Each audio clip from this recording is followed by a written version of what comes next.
113회 법인 조정으로 한번 들어가 보겠습니다. 자, 이제 덕산 기업으로 해서 회사 코드를 꼭 이 코드로 변경해 주시고요. 자동차 부품을 생산, 제조, 도매업을 영위하고 있고 중소기업이고 2025년도이다. 자, 첫 번째는 이제 가산세 계산서하고 법인세, 과세표준 및 세액조정 계산서 문제가 나왔습니다. 1번입니다. 자, 가산세 계산서를 작성하고 법인세, 과세표준 및 세액조정계산서에 이 가산세액을 반영하라고 되어 있어요. 자, 적격증빙 미수치 관련 내역이네요. 자, 아래 항목을 제외하고 나머지 금액은 적격증빙을 다 갖췄대요. 자, 소모품비 320인데 자, 3만 원 초과 거래한 금액이래요. 근데 적격증빙을 안 받았대요. 뭐 생계한서나 신용카드나 현금 영수증이나 이런 적격증빙을 안 받은 거니까 이거는 지출 증빙 서류 미제출한 거니까, 그쵸? 미수치한 거니까, 2%의 가산세를 적용해야 되겠고요. 기업 업무 추진비 접대비인데, 자, 한 차례 접대하고 지출한 게 3만 원이 초과됐어요. 그럼 이건 전액 다 불공제죠. 그죠? 그러면 이건 다 불공제됐기 때문에 또 가산세를 또 매기진 않아요. 자, 그래서 이거는 입력하실 필요가 없어요. 어차피 이건 전액 불공제고, 가산세를 또 매기진 않기 때문에 자, 임차료에 대해서 간이가세자인 임대인으로부터 공급받은 부동산 임대 용역에 대한 임차료인데, 자, 그럼 얘가 지금 간이가세자 부동산 임대업자이기 때문에 뭐 생계하서 발행을 못할 수 있잖아요. 그죠? 그러다 보니까 이 경우에는 경비등 송금 명세서, 통장으로 집주인한테 돈 붙여주고 경비등 송금 명세서 작성하면 가산세 적용을 하지 않습니다. 그래서 그 경우에는 가산세 제외이기 때문에 이것도 입력을 하실 필요가 없었던 자료예요.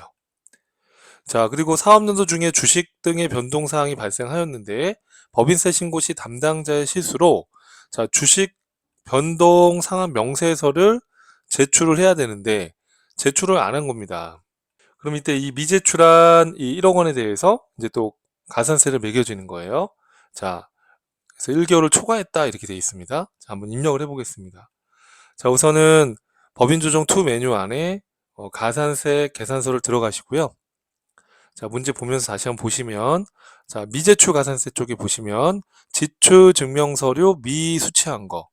자, 금액이 소모품비 320만 원어치 지출했는데 3만 원 초과 금액인데 법정 증빙을 적격 증빙을 안 받은 겁니다. 320에 대해서 자, 요 2%한 금액 여기 적용이 돼야 되겠고요. 자, 그다음에 자, 기업업무 추진비는 접대비인데 법정 증빙 안 받았으니까 그쵸? 이건 전액 다 송금불산입 전액 다 송금으로 인정받지 못했기 때문에 가산세를 또 매기진 않습니다. 자, 이렇게 경비등 송금명세서 제출하면 가산세 제외입니다. 이것도. 자, 그럼 주식 변동 상황 명세서 제출을 미제출했잖아요. 요것도 이제 입력을 해주셔야 돼요. 자, 그래서 주식 변동 상황 명세서 미제출. 자, 미제출한 금액이 얼마라고 돼 있었죠? 1억이다. 이렇게요. 그러면은 이거는 1개월 초과됐다라고 했을 때에는 요 1000분의 10이라고 되어 있는 이 부분을 선택해 주시는 거예요. 자, 이렇게 해서 저장을 해주시면 되는 문제입니다. 자, 근데 이게 끝이 아니고, 자, 이렇게 한 다음에 이거를 법인세, 과세표준 세액조정, 어, 계산서에 반영을 해야 되는 거잖아요. 자, 그러면은 요 106만 4천 원을, 자, 저장하시고, 법인세 과세표준 및 세액조정 계산서로 들어가서 불러오기를 클릭해 주시면, 이렇게 불러오게 돼요. 자, 그래서 이렇게 불러온 거 저장까지 해주시면 되고요. 아니면은 직접 여러분이 여기다 입력을 하셔도 아무 상관이 없습니다. 자, 문제에서 법인세, 과세표준 및 세액조정 계산서 작성까지 하라고 나와 있기 때문에 여기에 반영하시는 것까지 해 주셔야 되는 거예요. 자, 이렇게 해서 이제 완료를 했고요. 자, 2번입니다. 자, 다음에 외화 거래 자료를 이용하여 외화 자산 등 평가 차손익 조정 명세서 작성을 하라고 되어 있습니다. 자, 그러면 법인 조정 안에 어디 있어요? 자, 여기 보시면은 여기 있죠. 외화자산 등 평가 차손익 조정 명세서. 자, 여기 보시면 이제 위에는 외화 자산이고요. 밑에는 외화 부채입니다. 그래서 자산과 부채가 따로따로 되어 있습니다. 자, 그럼 문제 보시면은 자, 이렇게 되어 있어요. 자, 외상 매출금이라는 외화 자산 받을 게 5만 달러가 있는데, 자, 이건 올해 5월 15일 날 발생이 돼서 환율이 1,300원이 적용되어 있습니다. 자, 여기 보니까는 24년도 기속 법인세 신고시 어, 이 매매 기준율로 평가하는 방법으로 외화 환산을 하는 방법으로 신고를 했대요. 외화 환산을 했어야 되는 거죠. 자, 그래서 매매 기준율을 반영해서 했어야 되는 건데, 자, 24년과 25년 결산 시 외화 자산과 부채에 대한 평가를 하지 않았대요. 평가를 하겠다고 신고해 놓고 평가를 안 한 겁니다. 그죠? 자, 그러면 이제 우리가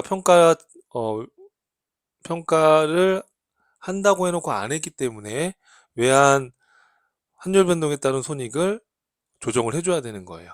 자, 한번 해볼게요, 여러분. 자, 그러면 첫 번째는 문제 보시면 외상 매출금. 그럼 외화 자산이죠. 여기다가 자, F2번 눌러서 지금 달러니까 미국이라고 조회를 해주시면 되고요. 자, 외상 매출금의 외화 금액이 5만 달러입니다. 자, 근데 지금 환율이 발생 시 환율을 적용했겠죠. 1,300원. 그렇죠? 그러면 장부에는 외상 매출금이 6,500으로 되어 있어요. 자, 이렇게요. 자, 그런데 환율 평가를 한다고 했기 때문에 사실은 이거를 1250원으로 장부에 반영을 했어야 되는 거죠. 1250원으로 이렇게 반영했어야 되는데 이걸 안 했대요. 그냥 1300원으로 이렇게 해놨다는 얘기예요. 이해될까요? 그럼 우리 세법상으로 봤을 때 평가한다고 했기 때문에 평가한 금액은 자, 환율이 기말 시점에 1250원이니까 6250으로 외상 매출금을 평가했어야 되는데 안 했다는 거예요. 그럼 그것만큼 마이너스 난 것만큼 자산을 감액해야 되니까 송금 산입, 마이너스 유보 발생 이렇게 소득 처분을 해야 되는 것이죠. 자, 그 다음에 또 외상 매입금이면 외화 부채이죠. 자, 그래서 요거 미국 달러니까 미국으로 조회해 주시고요. 자, 외화 금액은 3만 달러라고 나와 있습니다. 문제 보시면. 자, 이거는 지금 24년도 11월 25일 날 발생이 됐어요. 3만 달러. 그래서 요 당시에 환율이 1,300원이에요. 그리고 24년과 25년은 외화 환산을 한다고 했으니까 요 매매 기준율로 했어야 되는데 안 했대요, 회사가. 근데 다행인 거는 이때랑 환율이 똑같네요. 그죠? 예. 그러니까 이걸로 했어야 되는데 안 한 거죠. 그럼 이 1,300원으로 반영이 돼 있는 거예요. 그럼 올해 말에 와서는 1250원으로 지금 바뀌었으니까 이거를 적용해 보는 겁니다. 자, 적용 환율은 지금 장부에 1,300원으로 되어 있을 거고, 그럼 3,900으로 외상 매입금이 되어 있는데, 올해 말 기말 시점의 환율이 1,250원이니까 3,750으로 자, 150만 원만큼 이걸 줄였어야 되는데, 외상 매입금을 줄였어야 되는데 안 줄인 거죠. 그죠? 그러다 보니까 요것만큼 어, 외환산 이익을 인식하지 않았으니까 이것만큼 어떻게 해야 돼요, 여러분? 입금 불산입 이것만큼 지금 장부에는 외상 매입금이 3,900인데 3,750이 돼야 되니까 차변에 외상 매입금이 줄고 대변에 외환산 이익 이렇게 잡혀 있어야 되는데 안 한 거니까 입금 불산입 또는 송금 산입이 돼야 되는 거죠. 그렇죠? 예. 자, 그래서 자, 3,900 외상 매입금. 자, 그러면은 지금 외상 매입금이 과대하게 돼 있는 거니까, 그죠? 요것만큼, 어, 입금 산입해야 되는 거죠. 제가 잘못 얘기했죠. 입금 산입해야 되는 거죠. 자, 그러니까 회사는 지금 기말 시점에 차변의 외상 매입금 대변에 외환산 이익이라고 잡았어야 되는데 이걸 안 한 거예요. 근데 외환산 이익을 잡았어야 되는 거죠. 그러니까 입금 산입해야 되는 거죠. 제가 아까 말을 잘못했습니다. 입금 산입해야 되는 거죠. 자, 그래서 이건 입금 산입해야 되는 것입니다. 그러니까 회사 장부에는 외환산 이익을 안 잡은 거예요. 근데 법인세법상으로는 대변에 외환산 이익이 들어가야 돼요. 150이. 그러니까 입금 산입해 주는 거죠. 그리고 유보 발생. 이거는 여러분, 위에 거는. 자, 지금 250만 원만큼 그죠? 외상매출금이 준 거니까 대변의 외상매출금, 차변의 외환산 손실 이렇게 했어야 되는데 안 한 거예요, 분기를. 그러니까 차변에 법인세법상의 손실이 들어가야 되니까 이거는 송금 산입해야 되는 것이죠. 괜찮을까요, 여러분? 자, 이렇게 해서 자, 세무조정을 바로 해야 됩니다. 자, 이쪽에 들어와서 이걸 각각 해야 됩니다. 따로따로. 요거 보고서 생각을 해봐야 돼요. 자, 지금 장부에는 250만 원만큼 외환산 손실이 기록이 안 돼 있는데 법인세법상으로는 차변에 외환산 손실 이렇게 돼야 되니까 송금 불산입 이렇게 돼야 되는 거죠. 자, 그럼 이때는 자, 외화, 외상, 매출금 뭐 이렇게 적어 주셔도 좋고요. 자, 외상 매출금 또는 가로 열고 뭐 외화, 외환산 지금 외환산 손실이 생긴 거잖아요. 외환산 손실이 생겼는데 이거를 다시 지금 외상 매출금을 대변으로 줄이고 차변에 외환산 손실을 잡아야 되는데 그죠? 요거를 잡아야 되는데 이것만큼 외환산 손실을 기록을 하지 않았으니까 회사는 외환산 손실을 기록하지 않았으니까 어, 자 다시 자 지금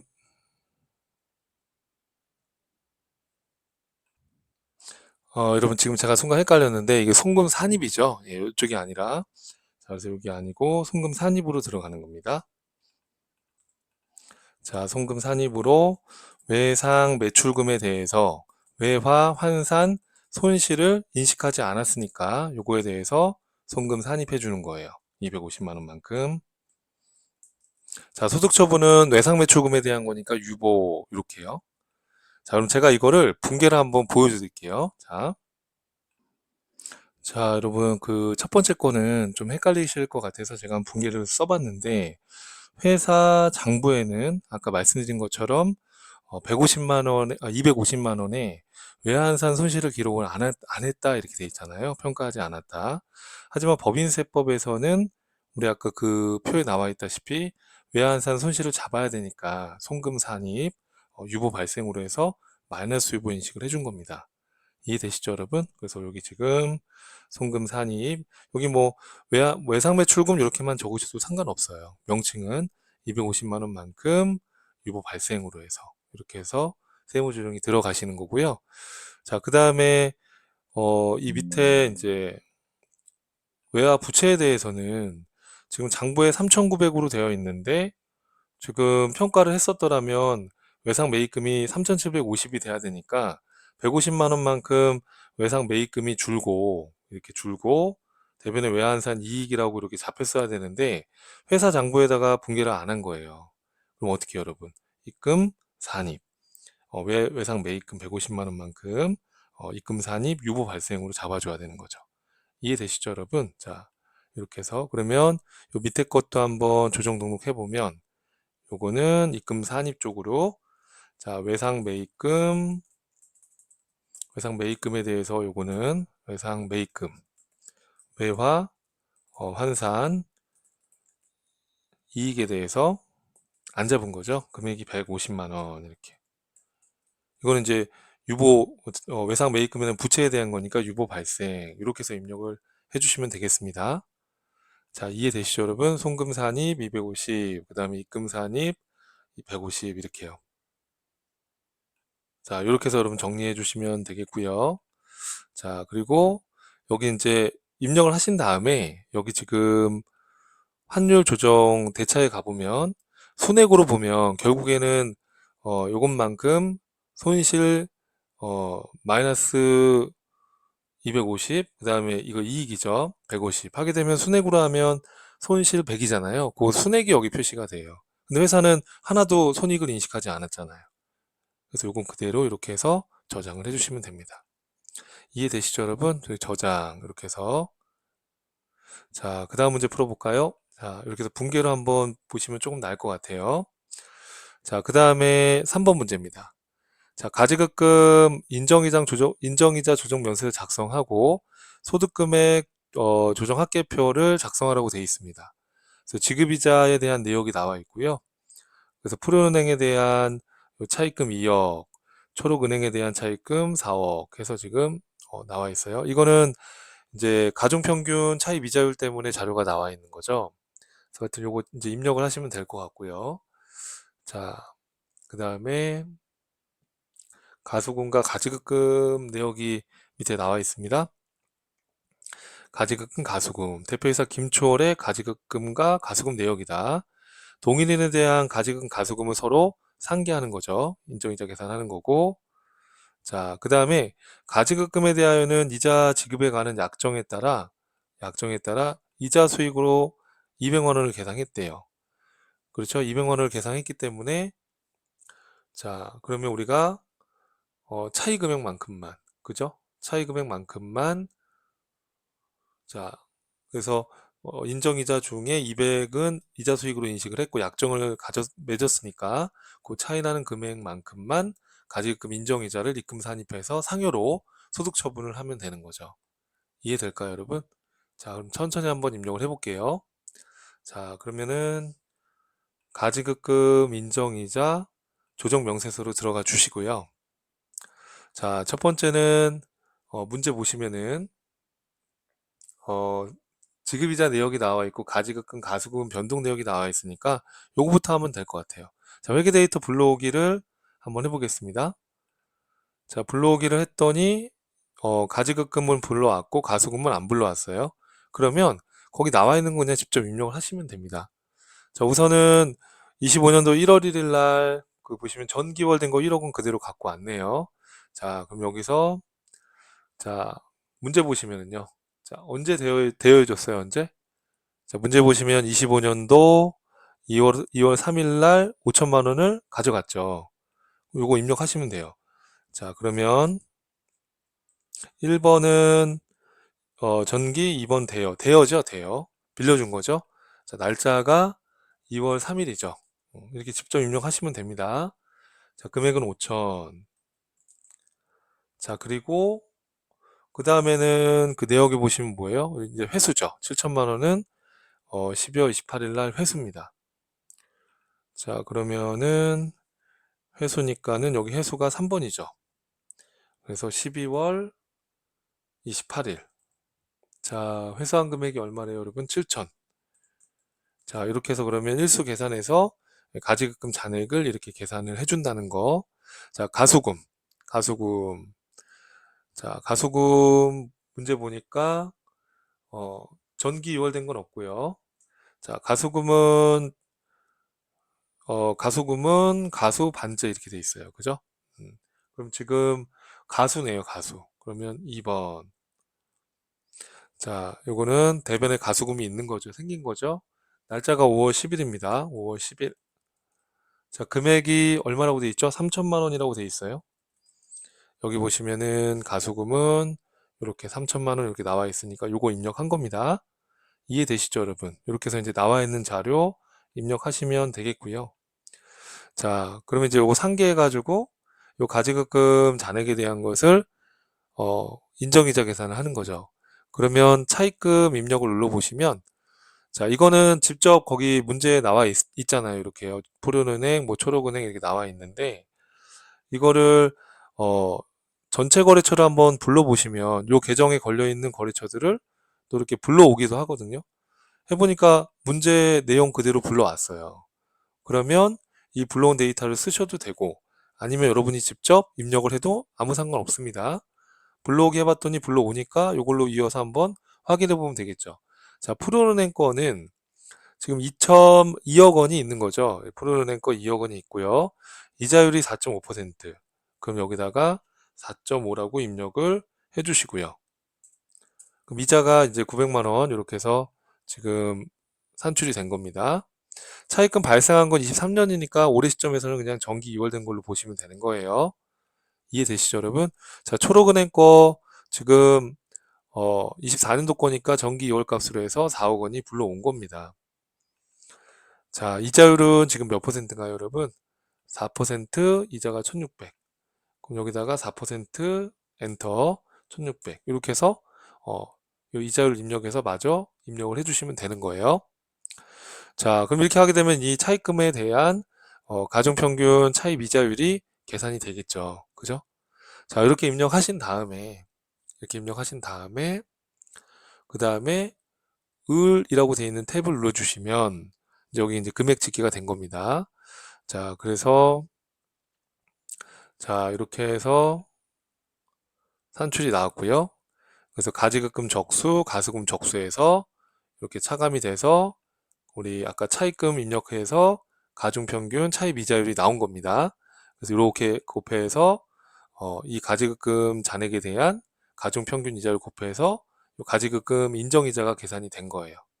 이해될까요, 여러분? 자, 이렇게 했더니 522만 1,452원이 나왔습니다. 자, 근데 여러분 이렇게 한 다음에 이제 조정 탭에서 자, 쭉 내용이 요약돼서 이제 불러져 왔어요.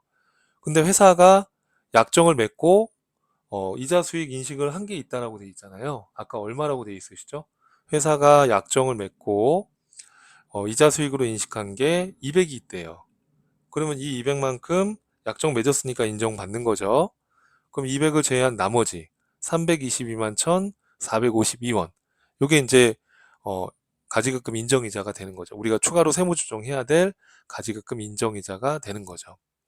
그래서 322만 1,452원만큼 입금 산입하고 가지급금 인정이자 상여로 소득 처분하시면 되는 겁니다. 대표이사에 대한 상여로. 자, 이거는 조정 등록을 눌러주시고요. 자, 여기 컨트롤 C, 컨트롤 V 눌러서 자, 입금 산입이죠. 이자 수익으로 인식돼야 되는 거니까 컨트롤 C, 컨트롤 V 누르시고 자, 입금 산입했는데 이게 좀 없잖아요. 그죠? 대표이사에 대한 상여로 소득 처분해 주시면 되는 거예요. 자, 여기 보시면 상여 이렇게 해서 세무 조정까지 완료를 해 주셔야 됩니다. 자, 종료 그리고 저장하는 거 잊지 마시고요. 자, 여기 뭐 저장키가 있진 않네요. 그럼 저장키가 있지 않으면 입력이 다 되어 있는 거예요, 여러분. 자, 이렇게 해서 입력을 다 했고 자, 이렇게 해서 저장키가 없습니다. 여기는 그죠? 자, 닫기 한번 눌러보겠습니다. 자, 저장키가 없으면은 입력을 끝까지 하셨다 그러면 저장이 되어 있으니까 그 닫기 하고 닫으시면 되겠습니다. 자, 그 다음 이제 문제 4번입니다. 자, 다음은 단기말 현재 공장의 창고 건물과 관련된 자료이다. 아래 자료를 이용하여 성급비용 명세서를 작성하고 정기분 성급비용을 포함한 관련 세무조정 사항을 소득금액 조정합계표에 반영하라고 되어 있습니다. 세무조정은 각 건별로 하라고 되어 있네요. 자, 전년도에 자본가 적립금 조정명세서 을표에 보험료 판매비와 관리비에 대한 보험료 100만 원이 송금불산입이 됐대요. 즉 성급비용을 과소계상했던 거죠. 그래서 송금불산입하고 성급비용으로 유보발생분이 있는데 이 100만 원에 대해서 보험기간이 다 만료가 됐대요. 만료가 됐으니까 이 100만 원은 유보 추인돼야 되는 거잖아요. 이해되세요, 여러분? 그럼 요건 이제 송금산입 그래서 유보 감소로 해서 추인에 대한 세무 조정을 해주시면 되고요. 요 위에 거는 이제 올해 발생된 거는 유보 발생으로 이제 입력을 해보시면 되는 거죠. 자, 그러면 이런 문제가 나오시면 우선 성급비용 명세서로 들어가시고요. 자, 우선은 조정 등록에다가 또 잊어버릴 수 있으니까 자, 조정 등록에다가 전년도에 정기 성급 비용에 대한 기간 경과에 따른 추인을 해야 되니까 그렇죠? 그러면 송금 산입해야 될 거 아니에요. 그죠? 자, 그럼 송금 산입 쪽에다가 정기 성급 비용 뭐 이렇게 이런 식으로 이거 어차피 채점 대상이 아니니까 우리가 이해할 수 있도록 써놓으시면 되고요. 요 100만 원만큼은 유보 발생이에요, 유보 감소예요. 그렇죠. 기간 경과로 송금 산입되는 거니까 추인의 개념이니까 유보 감소, 소멸의 개념이니까 유보 감소 이렇게 해서 이것도 빠뜨릴 수 있으니까 미리 해놓고요. 자, 그 다음에 이제 여기다가 단기에 나와 있는 요 내역을 입력해 주시면 되는 거예요. 자, 한번 해볼게요. 자, 문제 보시면은 자, 임차로 제조로 되어 있으니까 임차로니까 성급 임차로로 구분하시면 되겠죠. 자, 그 다음에 뭐 거래 내용은 뭐 따로 적혀 있진 않으니까 거래처 F2번 눌러서 다 돼요라고 돼 있네요. 자, 대여 기간이 2025년도 문제 보시면 6월 1일부터 2026년도 언제죠, 여러분? 5월 31일 이렇게 나와 있습니다. 자, 그리고 1년치 임차료가 얼마예요? 1200이죠. 제조 관련해서. 자, 그러면 기간 계산을 해서 지금 성급비용 계산을 해줬어요. 자, 해줬는데 여기서 좀 잘 봐야 될 게 장부상의 성급비용으로 이 임차료에 대해서 성급비용으로 계상을 해놨대요. 그러면 성급비용으로 얼마를 기록해놨는지 안 주어졌잖아요. 그러면 여기 원장 조회를 누르시거나 또는 학계장애시산표를 들어가 보시거나 해서 조회를 해봐야죠. 성급비용 혹시 기록이 어떻게 돼 있나 이렇게 해서 조회를 해보셔야 됩니다. 자, 보니까 성급비용이 임차료에 대해서 1200이 기록되어 있네요. 자, 그럼 요거는 연도가 이제 작년 데이터 변환해서 하다 보니까 여기 25년도부터 26년도입니다. 데이터가 이제 어, 이것까지 바꿔놓지 못한 거죠. 그러니까 요거는 여러분 충분히 가만히 되죠. 그래서 지금 임차료 요 금액을 말하는 거예요. 그죠? 그러면 지금 1200만 원을 다 성급 비용으로 했네요. 더블 클릭해 보면 자, 6월 1일 날 다 성급 비용으로 이렇게 해놓은 거네요. 그죠? 그럼 회사가 계상한 건 얼마가 되는 거예요? 1200만 원 이렇게 된 거죠. 그러면 여러분 요 차이 나는 금액만큼은 성급 비용이 아니라 송금 산입이 돼야 되는 거잖아요. 그죠? 요 금액만큼은 송금 산입, 성급 비용, 뭐 성급 임차료 이렇게 해서 유보 발생으로 해주시면 되겠죠. 자, 그 다음에 또 뭐가 있어요? 여러분 문제 보시면 자, 이번에는 보험료 판관비에 대한 거니까 요거는 성급보험료 거래처는 F2번 눌러서 다 보호 화재라고 돼 있네요. 자, 기간은 2025년도 6월 1일부터 2026년도 5월 31일입니다. 자, 그리고 240만 원. 1년치 보험료가 240만 원이에요. 그러면 요 금액은 어차피 자동으로 계산이 된 거고 자, 그리고 문제 보시면은 장부상 다 비용으로 해놨대요.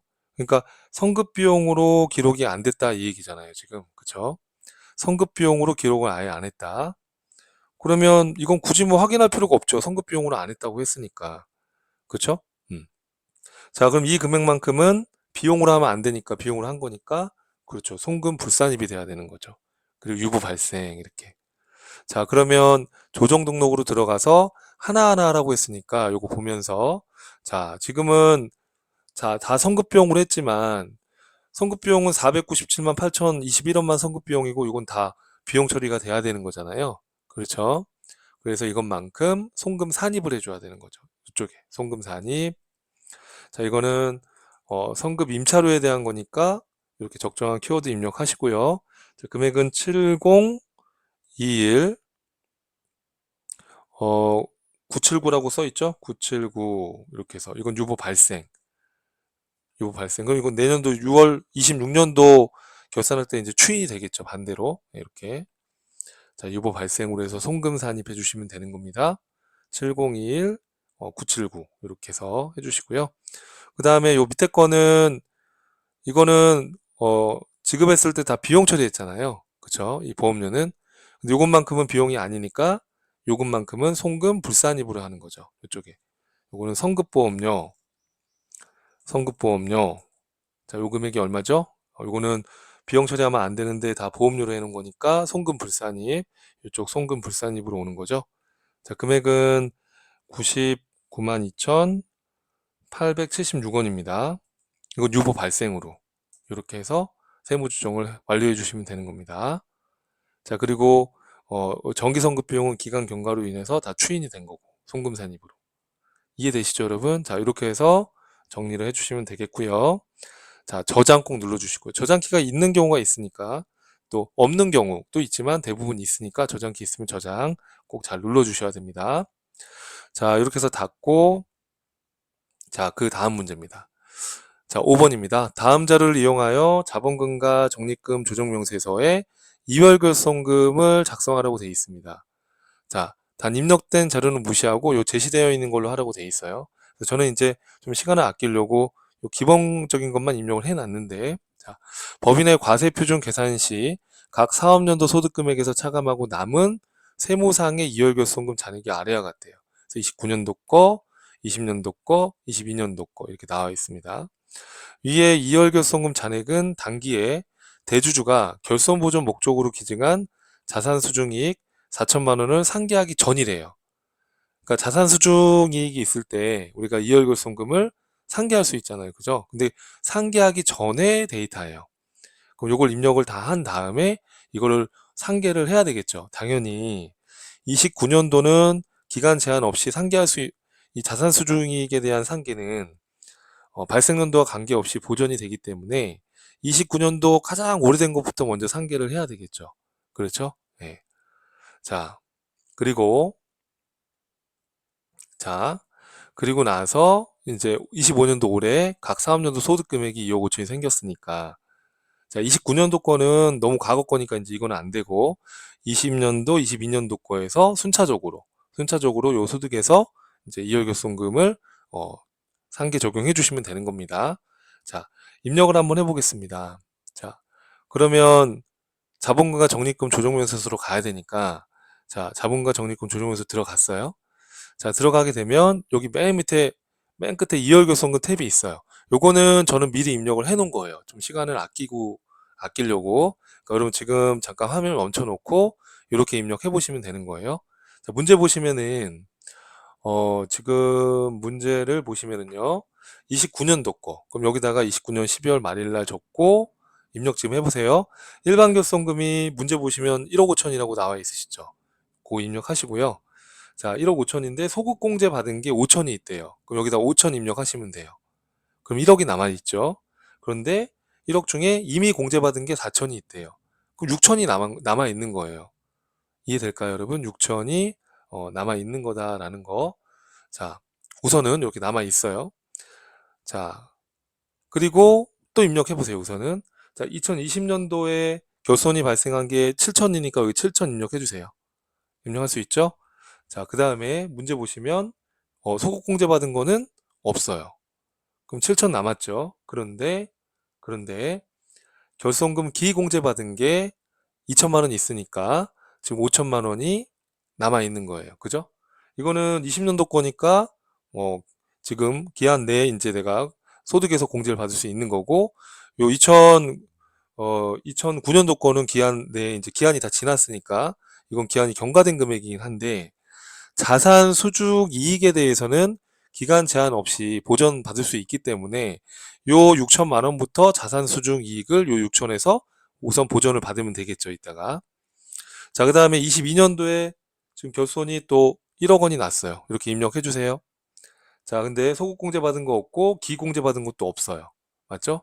이것도 지금 기한 내에 우리가 소득에서 공제받을 수 있는 기한 내의 금액이죠. 요 2009년도 거는 기한이 경과된 거긴 한데 자, 우선 이렇게 입력을 다 했죠. 우선 나와 있는 자료 입력을 다 했고 이 상태에서 지금 하는 말이 자, 자산 수중 이익 4천만 원 받은 게 있다. 이걸 상계하기 전에 데이터를 우리 입력을 해 놓은 겁니다. 그러면 이 자산 수중 이익은 기간 제한 없이 발생 연도와 관계없이 보전받을 수 있기 때문에 자, 어떻게 하시면 돼요, 여러분 이제. 자, 여기 단기에 얼마를 공제받을 수 있다? 그렇죠. 단기에 공제받는 금액이 자, 보전받는 금액, 보전이죠. 공제가 아니라 보전이죠. 보전받는 금액이 아까 자산 수중이익이 4천이라고 돼 있으니까 4천을 입력을 하게 되면 그럼 이제 2천이 남는데 이거는 2009년도 거니까 이거는 기한이 경과된 거예요. 그래서 기한 경과 쪽에다가 이렇게 입력을 해주시면은 되는 겁니다. 기한 경과 쪽에다가 입력을 해주시면 되는 거예요. 자, 그러면 이제 자산 수중이익은 4천만 원 다 보전 받았어요. 그죠? 자산 수중이익에 대한 보전은 아까도 얘기했지만 결손금 발생 연도와 관계없이 보전이 가능해요. 자, 근데 이제 문제는 25년도에 사업소득 금액이 여기 지금 얼마가 발생했어요? 2억 5천. 그럼 이건 2009년도 거는 기간이 경과됐기 때문에 이 2천은 공제받을 수 없어요. 그러면 이제 순차적으로 공제를 받아야 되니까 2020년도에 발생된 남아있는 결손금에서 먼저 공제를 받고 자, 단기 공제액에다가 자, 지금 남아있는 금액이 자, 2천 공제받고 지금 5천 남아있잖아요. 그죠? 5천 남아있으니까 5천만 원을 먼저 다 공제받고 그럼 이제 남아있는 게 없죠. 자, 그리고도 지금 2억 5천이니까 2억을 더 보전 받을 수 있는 결손이 있다 그러면 또 받는 건데 22년도에 기한 내게 지금 1억이 남아있잖아요. 그 1억을 공제받으면 되는 거예요. 소득에서. 그죠? 여기 1억. 이렇게 해서 공제를 받게 되면 이건 이제 다 없는 거죠. 공제를 다 받았으니까. 그러면 2억 5천에서 1억 5천을 공제 받았으니까 이제 1억만 과세 표준에 들어가는 거예요. 이렇게 해서 저장 눌러주시면 끝나는 거예요. 문제는. 이해되시죠, 여러분? 자, 이렇게 이제 입력을 하게 되면 이제 시험 문제는 다 풀었는데 여러분 여기다가 입력을 하시게 되면 참고로 보여드릴게요. 법인세 과세표준 및 조정계산서에 들어가 보시면 이제 문제는 다 풀었습니다. 여기까지만 하시면 됩니다. EL 돕기에서 이걸 한번 조회해 보시면 불러오기를 이렇게 눌러 보시면 자, 이건 이제 입력되어 있는 것들을 불러온 거니까 이건 무시하더라도 자, 우리가 이월결손금 1억 5천 공제받은 게 여기로 오는 거예요. 무슨 말인지 이해되시죠, 여러분? 그러니까 지금 각 사업연도 소득금액 여기에 지금 금액이 2억 5천이 있었다 이렇게 가정하고 문제를 낸 거예요.